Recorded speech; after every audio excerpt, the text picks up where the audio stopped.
All right, we'll just get right into it. Milan finally with a victory that we are able to stream post-match. I am Martino, Puccio, Matt Santangelo alongside me. Matt, 3 straight wins now.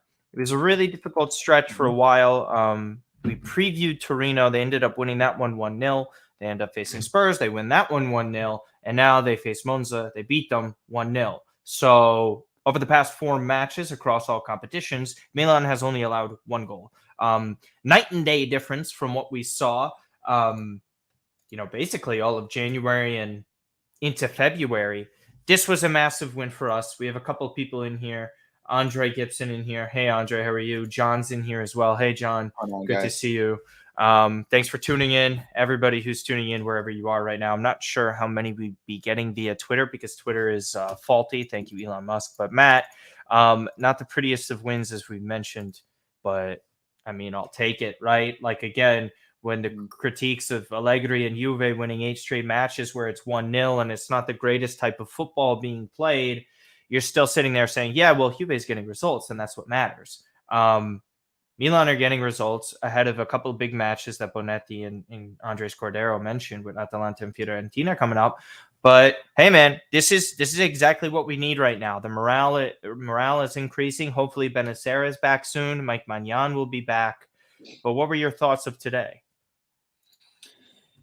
Wasn't the most steady performance, but I think you started to see towards the very tail end of this game, I think probably the last, I want to say 17 to 20 minutes, give or take. I think it was pretty clear that Milan weren't going to try. They weren't going to get that second goal that we talked about on Space, that they absolutely needed to put this one to bed. They had a couple instances in the second half. They could have had like 2 or 3. One to lay out, and that could have been the second one. That's a missed chance. I know the CDK opportunity in front of goal. Like I'm devastated for the kid because he's had those moments where it's like, okay, that's a goal, that's assist, and it's just not falling where it needs to fall.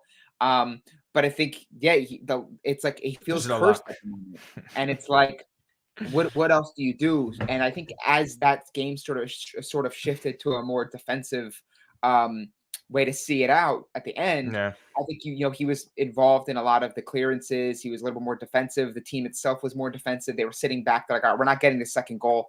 Let's get the hell out of Monza with the 1-0 win, and then we move on to the next one. Tough place to play.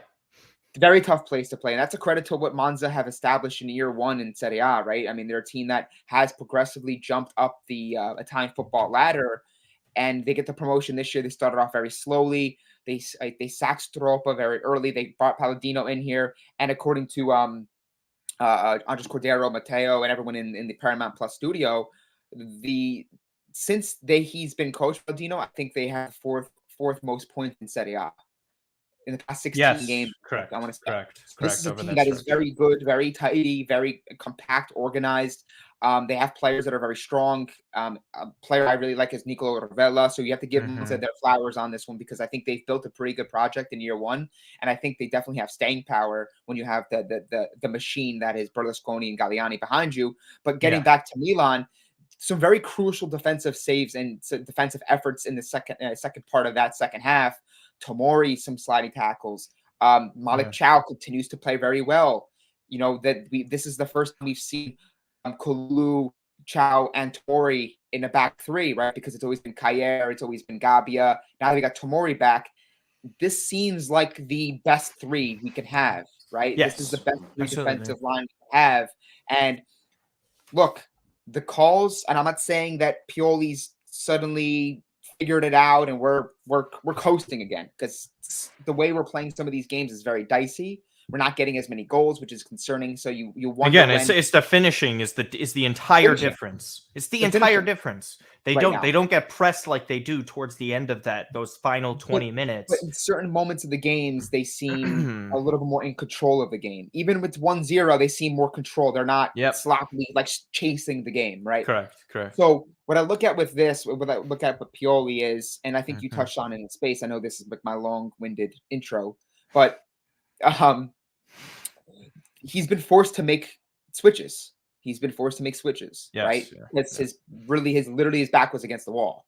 I'm not saying that it's been convincing by any stretch, but compiling results is absolutely crucial at this part of the season because I think as you started to see, right, Inter are kind of week to week. Aside from Napoli, everyone seems to be up in the air. Teams that can really drop points.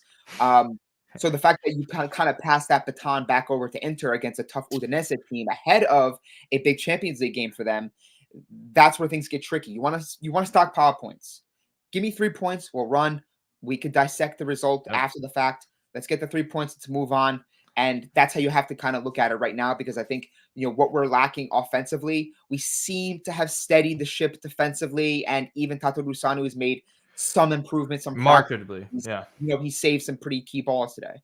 Yeah, in the first couple of minutes. I think that point is just proven. Like, we're so right about Chow, though. I don't care if we pat ourselves on the back. Honestly, it was the majority of this fan base that was clamoring for this, and then look what happens. Like, we're talking aerial duels, the sense of calmness now. I think that wasn't there prior, where Tomori and Kululu, we all know, subpar aerially. I think it's a little overstated at times. We've been over this, but to be clear, this is a massive difference. He is so calm and collective any single time there's a threat. His positioning was fantastic.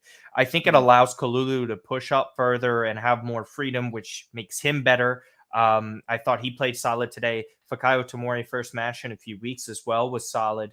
Again, I think Tonali, I think he got a little too much hate for today. It wasn't really a great performance, but he had 2 straight matches that were pretty good. Jalal, for CDK stuff, let's talk about this. Okay, I thought he was fine today. Everyone wants to highlight this chance of this guy scoring a goal. Everything's about the goal with this kid. Everything. All right, and I kind of understand where it's coming from, but show me where the clear-cut opportunity is here that he has to finish these chances. Like, there haven't been that many. Spurs, absolutely. But then there's also other players who are missing chances like this. The entire team does it, but we're all magnifying just him. But every time we talk about, and I'm not saying this about you, Jalal, by the way, this is just in general how everyone discusses this player. It's like, what about all the other little things that he's doing pretty well?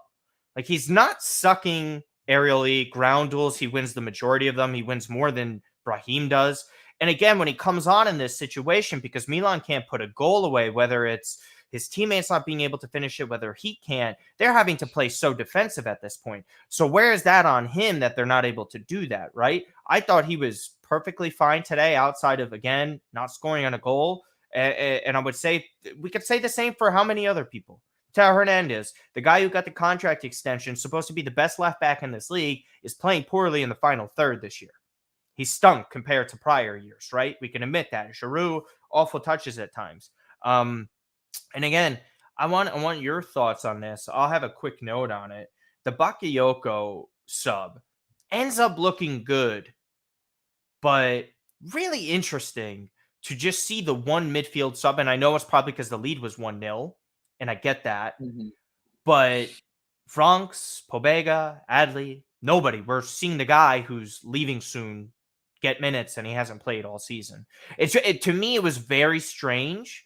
It worked again. It worked out well. It was just you hear nothing about the guy except the moves that he turns down, and all of a sudden he's on against Monza in this top 4 chase, and he did relatively well. And again, more of a defensive formation, plays to his qualities, and he's probably the best defensive midfielder that we have left. Outside of the other guys are all Matsalas, right? Like, you would agree with that? I know they're not defensive midfielders. I think everybody would say this, but yeah, very interesting. No, I got what you're saying, Jalil. Let's just catch up to a couple of these comments before your thoughts, because we actually getting a bunch of them. Appreciate everybody tuning in. Don't think we conceded a set piece goal since Chow started. Did he start in the derby? Is that escaping me? I don't know why. Chow started? No, he featured later on. Yeah. Since he's appeared, yeah. They conceded a goal that game, but it wasn't when he was on the pitch.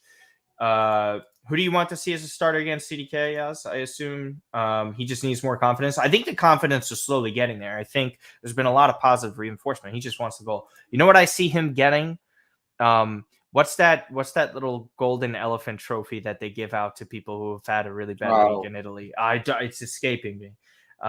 Maybe somebody in chat can remind me of it. Correct, Admiral. I know it's not like I think there was something that was made up by Matteo or someone on Twitter, but it was like years ago. It isn't like the Bidoni Diorio Exactly, or Andre. something. It's if someone knows the name of it, Donnarumma's gotten it before when he's gotten jeered and had the fake money Yeah, thrown I at know what you're him. talking about. I think Allegri's We gotten it too. Yes. Bakayoko sub and Ali. Yeah, I do. Yeah. Why is Adley not getting some game time? I don't know. It's just the way Pioli rocks. Um, your man of the match, is it Chow? I think Chow deserves a shout. I don't know who else I would give it to. I don't think anyone was like particularly deserving. I think Macias better going forward. Defensively, he was shaky. He had a big giveaway for that.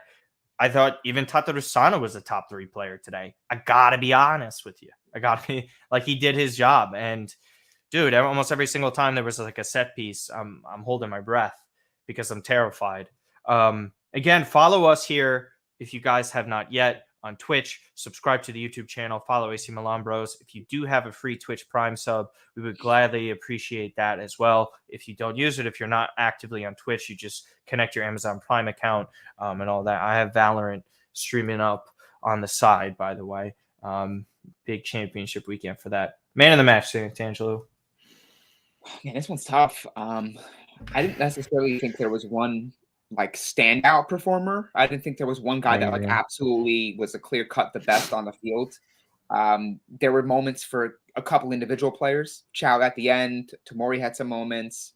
Tatu Rusanu in the very, very early part of the match. 2 saves at his near post. It's funny too though. Like, can I give Tatu Rusanu some credit? Like near post saves. I know they're not the easiest saves. I think he deserved credit for that one. That was a pretty solid No. save early But on. I'm saying like I guess we're so used to him just having like blunders where it's like, oh, he makes a near post save, and it's like, wow, like good goalkeeping. But it's like, all right, like most goalkeepers should make that, right? Yes. I don't really have an individual, to be honest with you, that I thought was super standoutish. It's not even a word. So but, do you want to hear what the FOT mob man of the match was? And this is why I kind of don't like these apps. But it was Macias.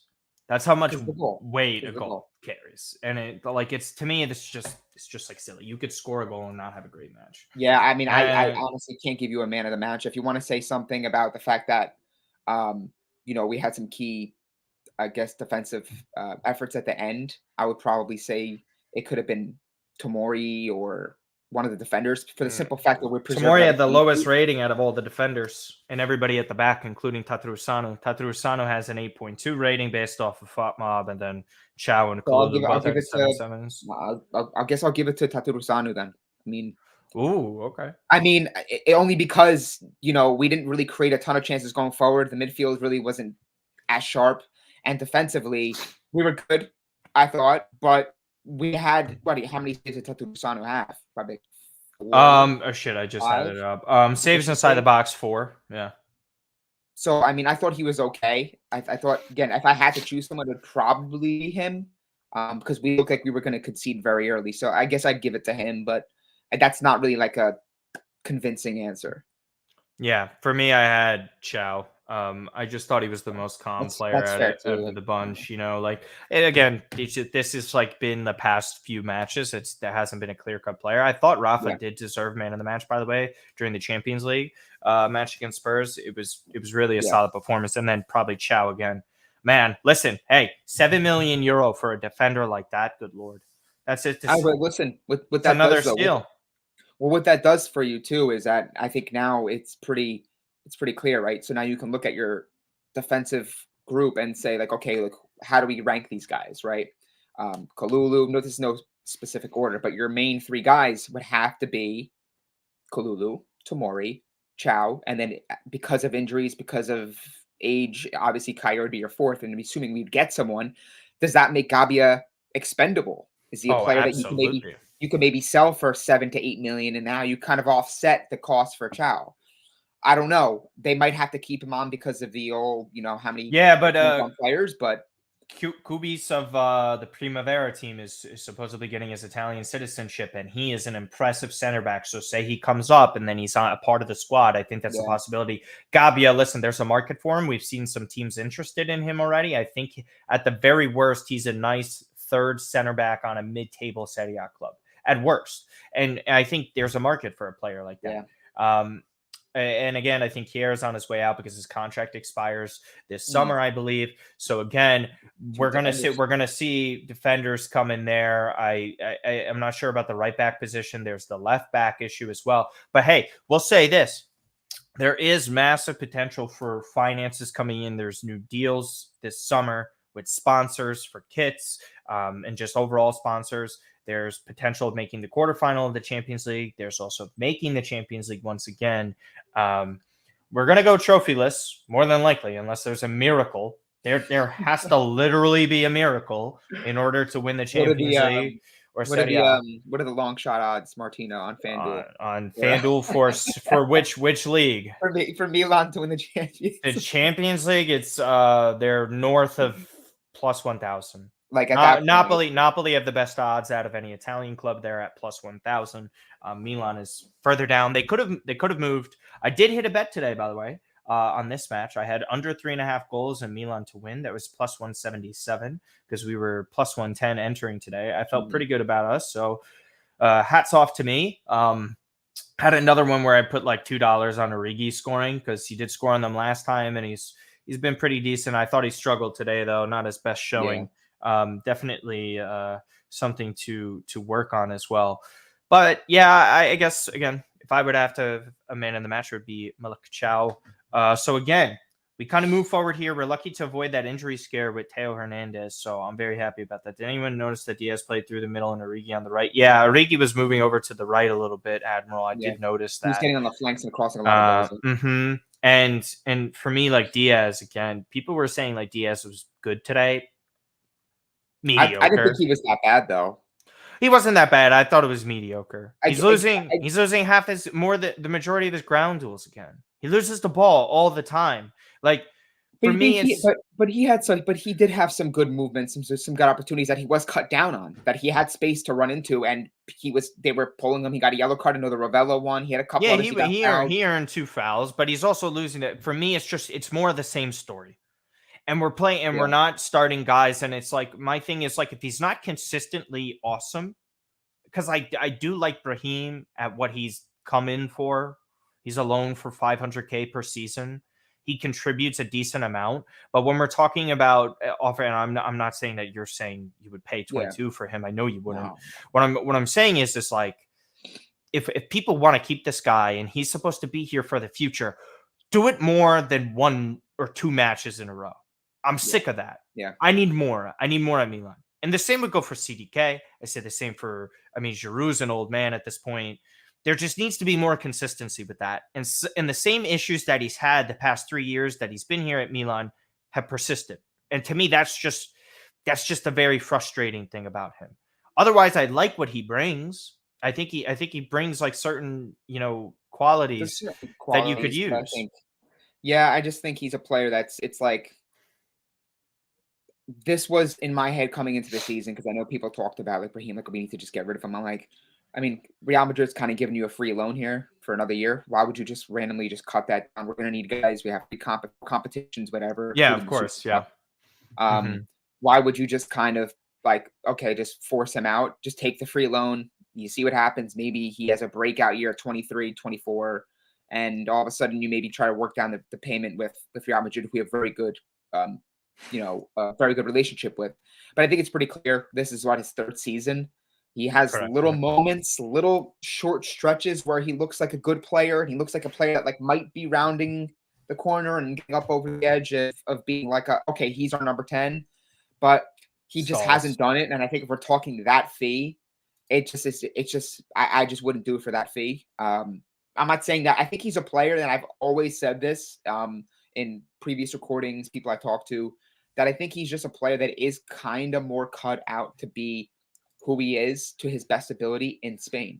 I think there's the way that he plays his role, I don't think it's conducive to like prolonged stretches of really good performances in Italy. It's a little bit too physical. I don't think he could withstand in it. I think in Spain, where they play a little more space, he can get out, pass the ball, he gets a little more opportunities in front of goal. He'll be playing potentially with a lot of Real Madrid players that are top quality, so he'll have opportunity to get, that Bundesliga extra. as well. I think he'd be a But very good Bundesliga I, player. I just I just don't think that I think we've seen enough in 3 years for us to realize what he is and what he isn't, Yeah. and I don't think he's the guy we need.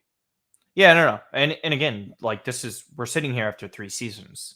It's not even a absurd critique to kind of have on a And he's player like never him. and I know 3 seasons was like the magic number that was the magic number with Leao, right? We all waited like Yeah. let's wait the third season. That's when he's gonna break out. But like at least with Leao, you saw like glimpses of like, wow, this guy's a star if he can just Yeah. kind of put it all together. We haven't seen those good, really good, like wow, like Brahim's the best player on the field type performances. Yeah. He's always been Like like, oh, once he or had a good twice a match. season, maybe, He had right? a good Like, match, or he had a goal, or he had a assist. Hey, Brahim looks pretty good. But he's never been like, Brahim's the best player on the field right now. It's obvious. I've never really had to say it that often, and we were talking again, 22 million. I just wouldn't do it. no, I wouldn't either.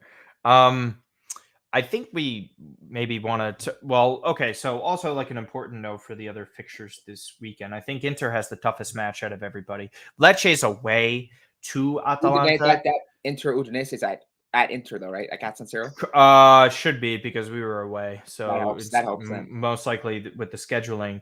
Again, Salernitana, Lazio in favor there. We'll see how they do. Spezia, Juve might be a little tough for Juve with the way they're playing, short Spezia rest. also fired their coach, right? They got some Semplici in there. Yeah, and then And that there's that manager boost, and you're playing against yeah, Juve. Even though they've looked pretty okay, they're still not very good to me, in my opinion. We know where they would sit if they didn't have the point deduction, but alas, they wouldn't have the squad without the point deduction. But that's another conversation. They're probably going to get deducted 20 points. So really, Roma Verona.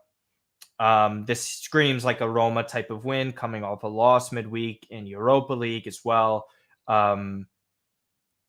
you never know. Just there's potential for that, and then Monday, I mean, this Torino Cremonese, who knows what happens with that one? Just bet unders, I guess. But yeah, I mean, listen, you got the 3 points, the pressure is off of you. Thank God the past 2 weeks has been a Friday match against Torino, Saturday match midday against Monza. You get 6 points. Thank the heavens for that. And then again, man, we could I want to kind of talk about midweek because we didn't get the chance with the Champions League. But man, oh man, this was a thrilling win. I love it so much. I mean, should have been 2-3-0 for sure with the missed chances by Chow and CDK. Do you think that comes back to hurt us come the return leg in March? Nothing's off the table, right? I think. Right. Yeah. Look, I mean, we played a very strong performance. Anytime you can clean sheet, regardless of their injuries, right? Like Tottenham is a team that they're a Champions League team in most years. The Premier League is super stacked at the top of that league table. So if they're a team that's fifth or sixth, okay, that's a testament to the depth in that league. But I think generally speaking, at full health, they're a team that's pretty strong. They have a really good coach. I know he's not going to be the coach next year. They have their own issues with Paratici as well. So there is some uncertainty, but when you look at their team, they do have a good, strong side. And for Milan to clean sheet them at home with, how dire the situation was. Again, this is all context, right? Like we've won 3 games in a row with 3 clean sheets in all competitions, but entering that game, it's like, yeah, we kind of had a scratch and claw against Torino to get a result. Like we had to like really fend off Torino to get our first win in God knows how long it felt at that point. So perspective matters. The fact that you can host a knockout match for the first time in, I think it was 9 years. years. 9 years. Right? First win in 10. First win in 10, they the Barcelona game, right, years ago. Sulle So the fact that they were able to do that is massive, and it shows that they still have that in them. Like, yes, they were in a bad moment, but the fact that they're able to clean sheet them and do it at home in front of the home fans is massive. The fans are going to be huge down the stretch. Will it come back to bite them in the second leg? It's possible because this is what we didn't want, right? It's a great result, but in my head, I'm like, I'd rather would have played in London the first leg. The fact that we have to go to London for the second leg and it's just a 1-0 advantage.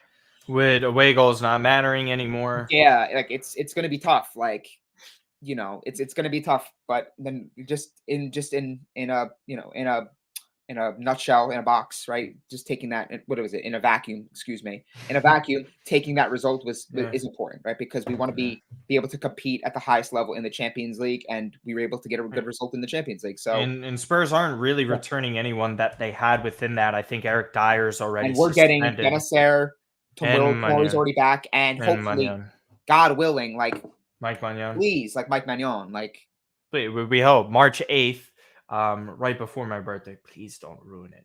Please don't.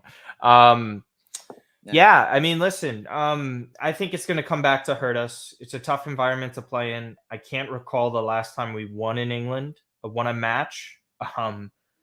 Could be the last two years ago. were Manchester United in the Europa League.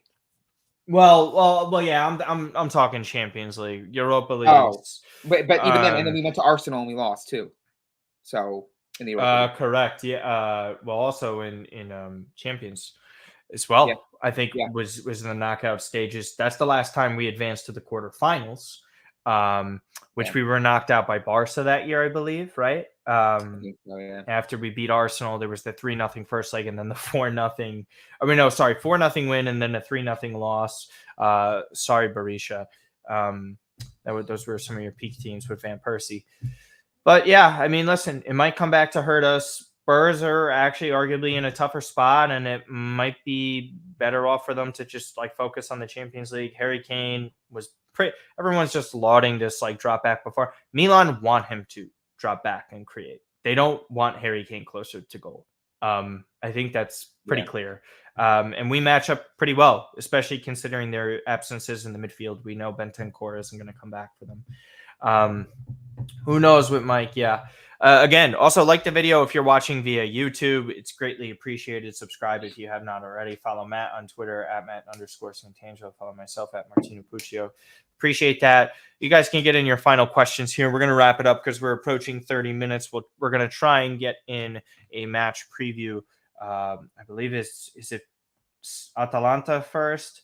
Who do we play? It's got to be on Sunday, right? Yeah, Sunday against Atalanta. That will be at San Siro. We drew against them in Bergamo. That's when Benacer scored that goal. That was fantastic. And then again, we go to face Fiorentina before facing off against Spurs one more time, and then it's Salernitana Udinese. And then we're really in the home stretch. We'll see how often Milan will be playing if they get to the quarterfinals. Man, it would just be so great. At that point, Milan just plays with house money. They really do. And that would be awesome to see just to get to this point. But I don't know. I think we actually get eliminated. I think it's a really tough place to play in. I think Spurs will rally. I think there's just more depth with Premier League teams. If we're fully ready to go with a 100% healthy squad, then I'll feel better about it. Just as of right now, there's not much to go off of. Scared against the match against Atalanta. Benacer Magnan back. We'll see. We get 8 days. It's plenty of rest. That's much needed for the club and the players at this moment in time. It might sound stupid, but I am scared of losing Teo if Brahim leaves Milan. I'm not sure how that correlates. Why does your mic change color? It's nice, Admiral. It's just the microphone that I bought, and it's one of the features of it. My keyboard does it as well. This is more of like a gaming and work PC that I use. But again, awesome win for Milan. 3 consecutive clean sheets, 1 goal allowed over 4 matches across all competitions.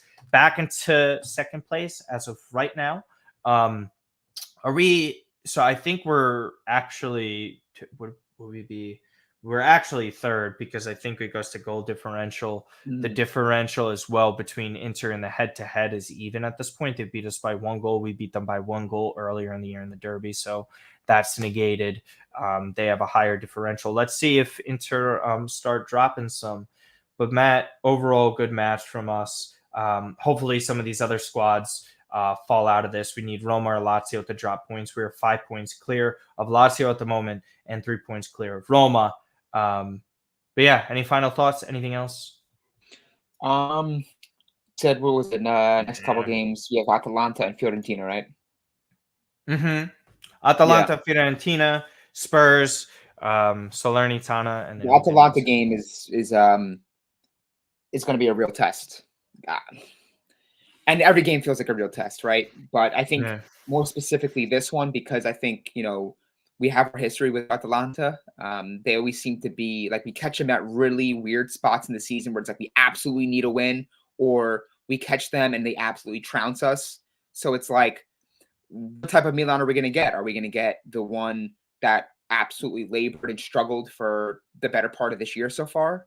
Are we going to get a team that, towards the back end of last season where we went and we beat them convincingly with a great Taylor Hernandez goal? Do we get like a really unified, like more complete performance? Have Milan turned the bend? Have they turned the corner completely? That's what I think this game is going to tell me. How this performance shapes up in this Atalanta game coming up is going to really tell me a lot about where this team currently is at, because this is a team that scores with the best of them. They can put up goals. They can put up goals quickly. They take advantage of errors at the back. Ata's going to have to be on his toes. That back line is going to be facing a lot of pressure. Yeah. We have to have a good performance in this game. I want to see a little bit more from an attacking standpoint. Us produce a little bit more in front of goal. Let's hope we can do it. I agree. The result is all that matters, right? If we go and we play shithousing football for 90 minutes and we somehow get a ghost penalty and win 1-0, all right, I'll take it, I guess. But when's the last penalty we had? I can't even remember. Dude, to be honest, I don't remember. I can't even recall. Like it's been like it's like it was really like months ago. I feel like it was probably in the Champions League. Now that I think about it, could have been against Salzburg in that 4-0 win. It's possible, which is crazy to think. We can use a couple of those, right? We can use some of those. Definitely didn't have one in 2023 before the vultures come out. Fairly given, right? Because I feel like everyone talks about Milan and penalties the past couple of years, so fairly given. But sure, that performance that we have hopefully coming up this weekend is a good one, and we can officially put that shitty stuff this year behind us and really start to put ourselves in a good position to finish in the top 4, and that's now the objective, with obviously the title being out of reach. It was against a collapse from Napoli. Zagreb, October 25th. Wow. So I said like 3 months, and it's been actually longer than that. Longer than that, for sure. What's been our last league penalty? League penalty? It's got to be back in September. I'm trying to get it for you right now. I see one in Sampdoria on the 10th. That's Champions League. Yeah, it was against Sampdoria. Wow. All the way on September 10th. We had a bunch of games in August. I believe we only have like a few penalties this season. It's 3 or 4. Pretty crazy. We had one against Udinese with the first match of this season where we won. So again, we'll end up seeing sweep of Monza.